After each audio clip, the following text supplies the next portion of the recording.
Welcome back to Restart After Divorce, episode 7.5.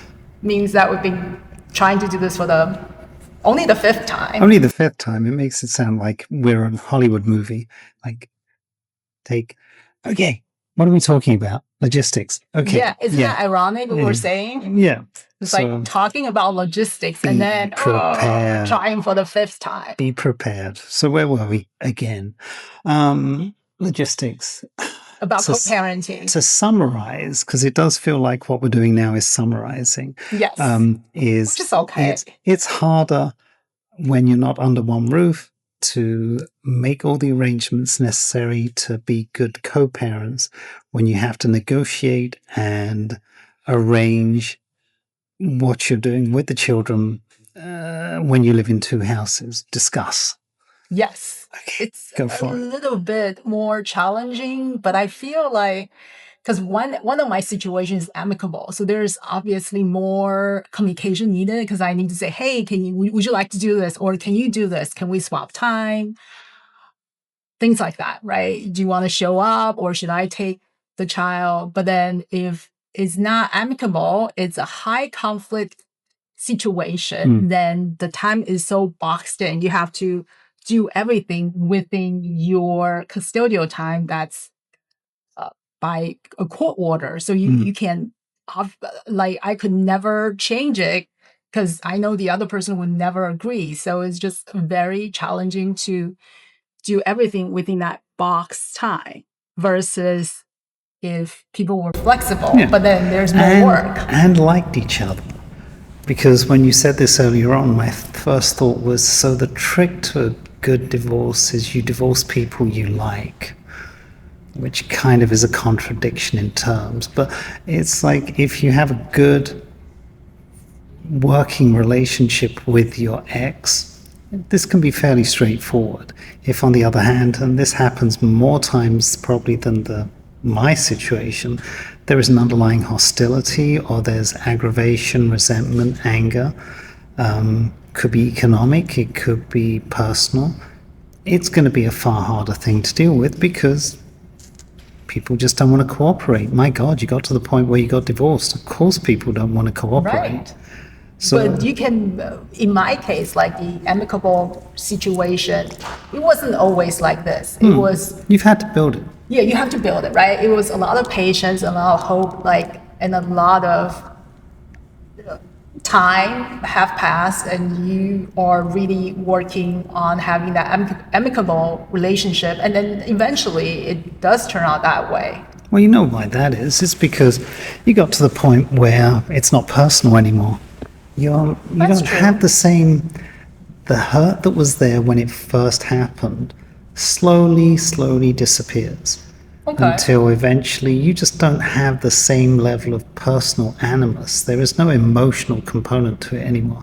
It just so happens that this person that you're co-parenting with is the person that you had that child with, that you got personal with, that you had a relationship with. But that's so far down the road now that doesn't even register. You look at that person. For you, it was fairly quick, right? It didn't We practiced for a long time before we did it. Okay. So keep in mind, that's what I always say. People are like, it was so sudden. It's like, no, it was 10 years, 20 years in the making. It wasn't something where you woke up one day and just went, I don't want to do this anymore. We had already become very distant emotionally beforehand. So the physical transfer of my presence to a different location, albeit still close to the house, didn't have to then equate to an emotional disconnect. There's been more of an issue with the kids, that's for sure. The children, it's been harder to walk away from them and not be with them every night, but that's not the same as the experience I had with my ex, who we were separate anyway. So the good thing is you guys were not so angry, or you guys were more mature and say, we'll do what's best for the kids. Do what's best for the kids. I mean, that from the very first moment we decided what we were going to do, it was like I and her were not going to do anything that would have a detrimental impact on the children. And as I've said in previous versions of this discussion, we're just checking to make sure it's still running, For me, I've actually been fortunate that I've been in a position where I can actually spend more time with the kids than the actual order said I could. Right. So Which is great. I see them on the days that I'm not supposed to see them because I volunteered to take them to school. Yes. And that makes a huge difference. Do I do it because I love driving through Vienna Perhaps you on a do. weekday morning? No. Rush hour. You just Oh yeah, I love just the rush love hour. rush hour. Everybody loves rush hour. I put on my British radio, I'm streaming that in the car, and it feels like it's a morning commute in London. Oh, great. Except the weather's a lot nicer. And but no, I do it because it is time. Any time with the kids is quality time. So I think it makes for an easier decision when you're talking about some of these logistical nightmares or challenges. Not nightmare, that's too extreme, but the challenges you face with the logistics. It's a lot easier to do with it when you think about it not in terms of, well, it's taking away my time from X, Y, and Z. It's actually giving me time with the children. And that's why I do it. I'm sure the kids appreciate it too, right? That bonding time with the dad who you don't see every day, and they appreciate your effort. Yeah. Oh, very much so. Yeah. I mean, for me, it's very strange when I drop them off at school on Monday morning, which is not the evening I would see them. It's like I've now got into a habit of saying, I'll see you later. That's I don't sweet, want to necessarily say, I'll see you tomorrow.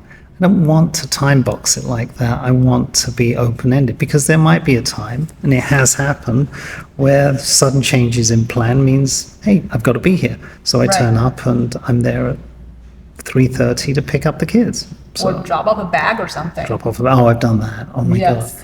I have actually had moments where I've done things like got to work and got a text message. So-and-so forgot their trumpet. Like Can you pick yesterday. it? Yeah. Like yesterday when we attempted to record it for the first time. Yeah, yeah. Like picking up something, forgetting something, dropping it off, and then, but it's all part and parcel. I mean, it really is. You just do it because you want to. And to a certain extent, you have to. They're your kids. I mean, I think you are in a situation where you have to basically say everything takes second place to the children. And when, ironically, you're divorced, at least from my standpoint, that becomes even more apparent than it was before, because every second counts. It's not, as I've said before, sitting all under the same roof, mum's in one part of the house and dad's in another part. We might be working, we're in our respective offices, and the kids are downstairs wasting their lives on the internet or playing outside in the garden or whatever it might be. But we're physically present, but we're not living together. I think, conversely, I've had somebody say just the mere fact that you're in the house with them gives them comfort, and I don't disagree with that.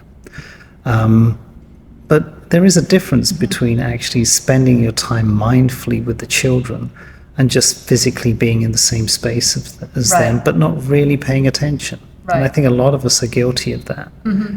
Well, life is really busy and lots of distraction, right? You gotta be very intentional and mindful to be there and be present for your kids. And after a long day at work, everyone's tired and there's lots going on. A friend of mine said, and it reduced me to tears. She said, the sad thing is, because of what we do for work and how we have to live our lives, we never give the best of ourselves to our children. They get what's left over. They get rushed mornings when we're getting them all ready, and then we take them off to school, and then we go to work, and then in the evenings we're either distracted by the job or we're exhausted from the job, and what they get is the leftovers. They don't get the best of us. And I pondered that and then walked off into a corner and just quietly cried. It's like, it was such a profound statement. And it's something that will always stick with me, because it's something I do try my best to avoid now. I don't want to give them the sloppy seconds that come after the working day. I want to actually be there for them. I want to be present for them. It can't be all the time, but because of that, then you put more effort in. You actually work harder at it. Yeah, I find on the weekends I am with I very intentional about creating the time with them and asking them what they would like to do, and be present.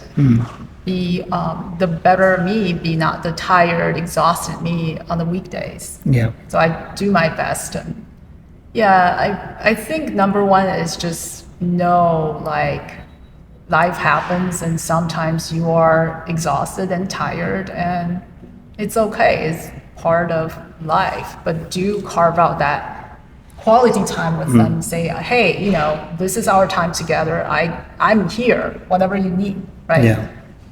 I mean, I remember when you were talking about the first time your eldest traveled by himself, and he was what, like 3 years old? 5. 5 years old. Yeah. Sorry. He had to be 5. Yeah. That was the requirement. That what? Oh, I didn't realize that. Yep. You can't just package up a baby and put him on a United Airlines flight and say, yeah, at the other end, somebody will pick him up.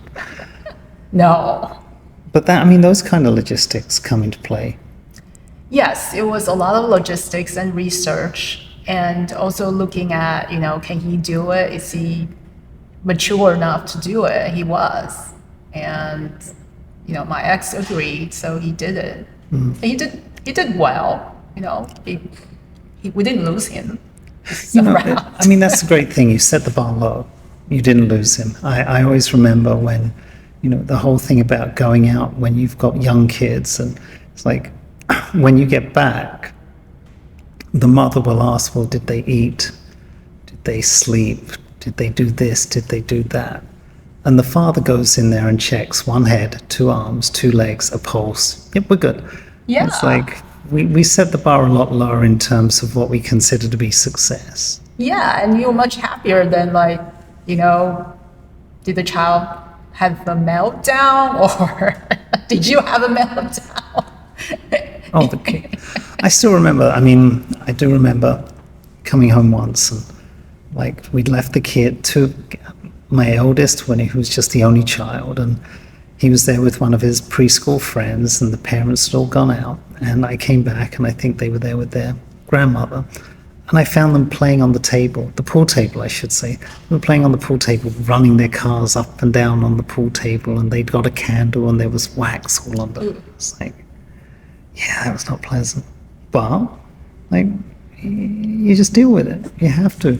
Maybe not next time. Not next time, yes. Like, pool tables off bounds. But, I mean, they were They had fun. They were 4 years old at the Yeah. time. Now my eldest is 18 and he plays on that pool table, but he plays pool on it. Right. He does not drive his cars on it, which is Yeah. good.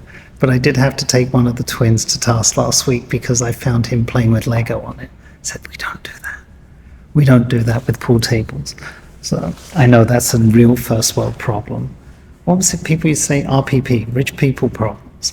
So Yeah, going back to logistics, I think a lot of times just be patient with the other co-parent, because life happens, right? And sometimes the communication through text or email might not come across like super friendly or super nice because the other person is busy at work or whatever, or in the middle of something else. But I feel like just be patient, know that people have the intention of being there for the same child, and I think eventually it will work better. It's just a matter of time, and giving people space, and be grateful that you're moving towards their direction about for your kid, and not being stuck in the high conflict situation, because we all have bad days, and there are times where you're just not responding in the nicest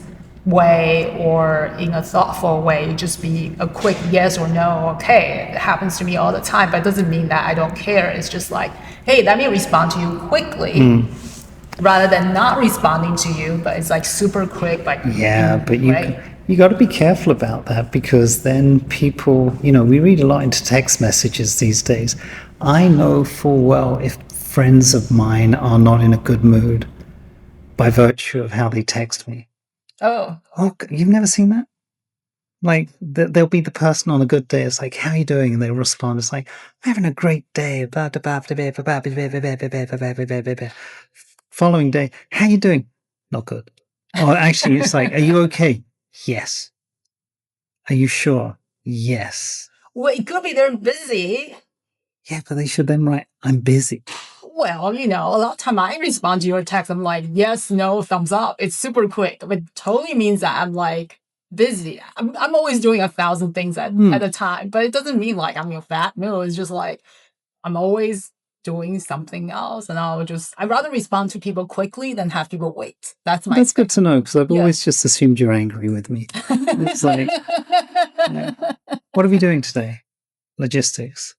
Okay. Nothing else? Okay, she's not responding. I must have upset her.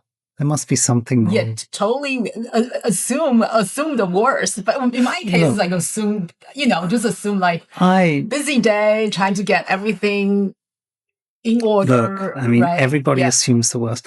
There is a whole world of interpretation around text and WhatsApp messaging and Snapchat. Yes, totally. I agree. And I've had long discussions about this where, like you text something to somebody and they read it and they don't respond for like 6 hours. Like, what? That's way worse than responding quickly, isn't it? So I'd rather respond quickly and just know that totally cool. I got your message and yes or no, rather than let me get back to you. Wait 3 days. Oh, I love it because the way I think about it is that as I try explaining to people, we always go to the worst possible scenario when it comes to the lack of response. Nobody sends a text message and then gets nothing, and they're thinking, well, they might be busy. They're saving homeless whales or something along those lines. Curing cancer. None of that. No, it's like, oh, there was someone. It's so much ego. Something. Like, it's all about me. That's why the person didn't respond. But it's not. I mean, especially in the concept of relationships. Oh my God, if you send a text to a loved one and the loved one doesn't respond, it's like, oh, there was someone. It's not they're busy. It's they're being busy. Even during the day at work, it's like they're cheating on me. Totally. No, they are not. They're at work. Give them some space. Unless, of course, they're cheating on you. So, in which case, then you were right to be paranoid about it. It was like your hunch was correct. But I think it's human nature to go for the worst. But I always try to respond to people just so they know I've seen it. I'm responding. I hope they think I'm friendly with them still, rather than sending like a long text, which I would need time to sit down and formulate it. So I like to respond quickly. So that's my style. I think you've noticed that, but it's always like super quick, right? And you're a short texter. Yeah, I'm not like you're not like no. My aunt, bless her heart, 84 years old, still living in London. She has yet to understand the ability when using WhatsApp to just send short messages. So I'll say, how are you doing? And then I'll spend 20 minutes watching the dot, dot, dot, dot, dot, dot, dot. Well, she's got time. And then suddenly it comes as a letter. Oh, great. It's like, and then I'll write to her, you could have put this in shorter bursts. So it was more like a conversation rather than correspondence. Right. She'll never get the hang of it. Well, it's okay. She's making her effort in her way to engage with you, right? And I love her. So it doesn't matter how she does it, as long as she's there to do it. I'm fine. Yeah. I'm just saying we all have different style of communication. And I try my best not to assume the worst. I try my best to say. When you're, with your partners, with your exes, do you prefer text over conversations? I used to prefer phone conversations, but I know that is very rare nowadays. People just would rather text. Yeah, people don't want to talk anymore. People find it very off-putting. It's like you can use your cell phone for many, many things, but talking to people is not one of them. I found, first of all, text communications, they can give you far more clarity as to what's expected. Or not. Well, it depends who's writing. Like when my short text, my ex gets it. He's like, it's way too short. There's no context. I'm confused what I need to do. Yeah, there are times when I've had to say, look, I'm a man, you need to be more specific. I can't fill in the blanks in the same way that smart people can. Yeah. I've often said, never send a man to do what a grown up should do. It's very challenging at times. So I have kind of come across as dumb and said, you really need to lay this out to me. Where am I supposed to be? What time? Where am I going? What am I doing when I get there? Right. It's like, because trying to make that up on the fly is just, it's going to be Yeah. challenging. I have to agree because sometimes it's a little confusing. Like my son had to go somewhere. He needed to bring a friend with him back if the friend doesn't have a ride.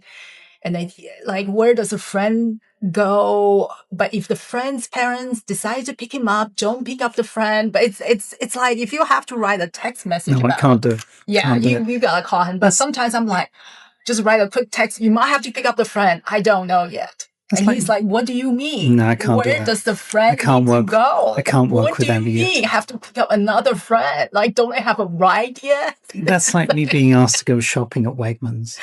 I remember the first time I ever went to Wegmans, I was given a shopping list and I walked in, and about 15 minutes later, I texted my now ex-wife and said, I can't do this. I'm really sorry. It's just there's too many people, there's too many there's too many rows, there's too many shelves, and I don't like the color scheme. And I was like, I'm going to go to Whole Foods. I know what I'm doing at Whole Foods. I'll do it on the way back.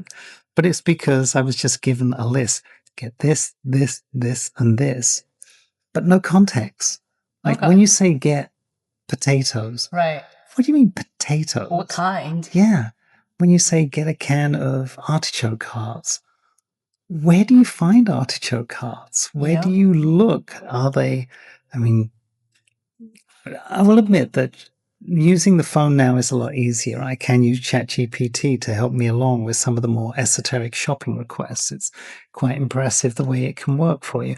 But on the whole, I think where a woman can quite easily fill in the blanks with so many things from a logistical standpoint, men need a more explicit set of directions in order to successfully achieve at least 80% of what's expected of them. Yeah, I mean, I agree because my texts are very, very short, right? If you're my co-parent, it's usually like a super one liner or two liners are just taking too much time for me. So it's like in that case, it was a lot going on. It's like, what am I supposed to do?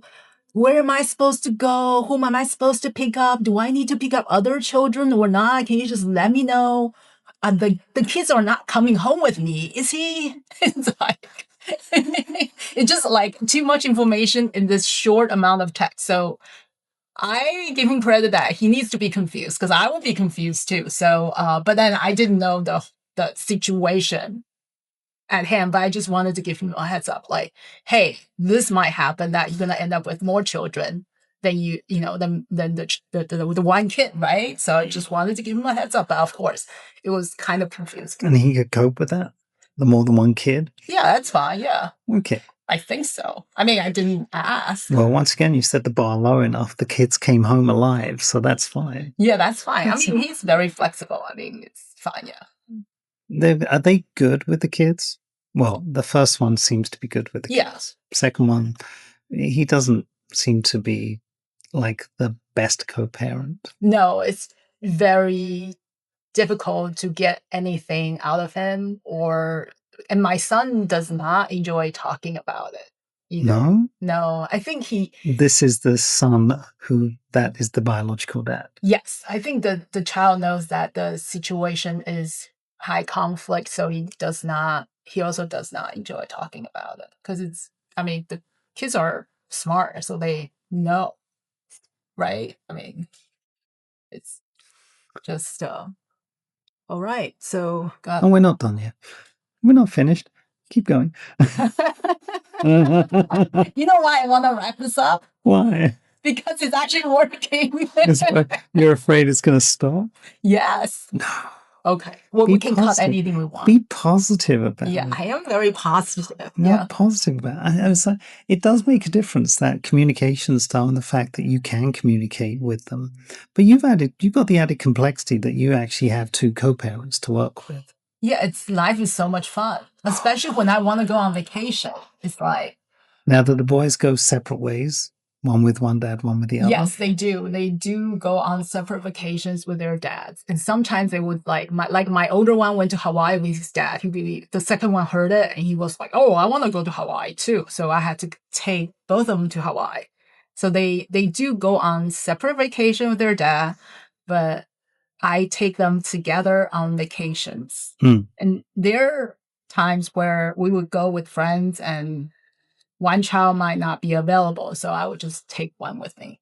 So it's a very, like you said yesterday, it's like a second job. It's like a yeah. project manager to figure out all the schedule, who is available when, and then if we want to decide to go on vacation with another family, it's Mm, like even more work because people have to accommodate to our schedule. Luckily, my friends are extremely nice and they, yeah. they do accommodate to our schedule most times. So See, there is no script because we did talk about it being a second job yesterday, and then I completely forgot about that today. So it's a lot of work. it is a lot of work. It feels more like work. That one of the things I've done over the past few years, while this has coalesced, is to not diminish it by thinking it's a job, but by thinking of it as a job creates a level of discipline around it Mhm. that is lacking in many cases when you're just living in the house together. I pointed out to my ex that she has a lot more social time now. Can go Oh, places, she can do things. I actually said, it's a pity we didn't do this when we were married. Life would have been a lot better if we'd have just said, you know what, on these days, it's your responsibility. On this day, it's your responsibility. This weekend, you do everything. Next weekend, I do everything. Strongly recommend that married couples try it. I know parents that do it. Like the Saturday morning, the dad has them, and the Sunday morning, the mom takes care of them. So they do like a morning Yeah. thing. And they say they started doing COVID and it worked out really well. So they've been Yeah. doing that. Oh, I would pack the boys up on a Saturday morning, say, we're going for a drive. Yeah. And we'd end up all the way out west or somewhere and just enjoy the physical presence of being together in the minivan. Yes, there was a minivan. What can I say?